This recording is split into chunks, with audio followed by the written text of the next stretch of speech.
Mga kapuso, matapos po ang Grab Car at Uber, posibleng magkaroon na rin ng app-based shuttle service. Pinag-aaralan na ng LTFRB ang accreditation ng U-Hop o yung Mala UV Express na service na pwedeng i-book gamit ang smartphone.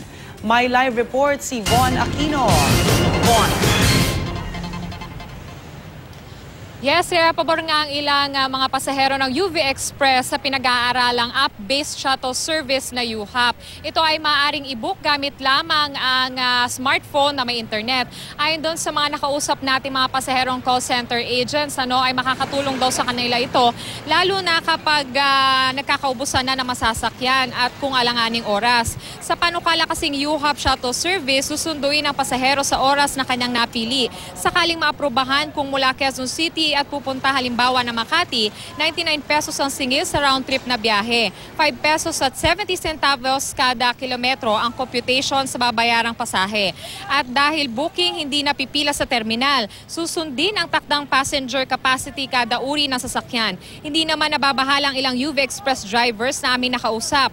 Tiwala silang pipiliin ng mga pasahero ang mas murang pasahe. Narito ang kanilang pahayag.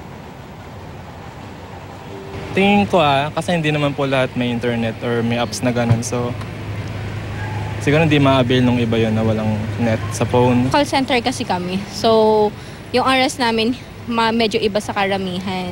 So, paano po yung pag ganun na yung situation? Siguro nasa pasahero din. Kung ang magiging pamasahe nga ay mas malaki, syempre naman ang tao.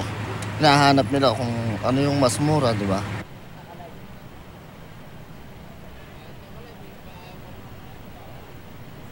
Reyes, sa ngayon ay hindi pa ito accredited ng LTFRB. Ayon sa kanila, pag-aaralan pa raw nila ito kung kontra doon sa prangkisa ng UV Express. Ayon naman doon sa U-Hop, ay makakatulong pa raw nga sila doon sa mga UV Express operators na walang prangkisa na naibigay sa kanila at wala rin naman daw silang fixed na ruta. Rhea?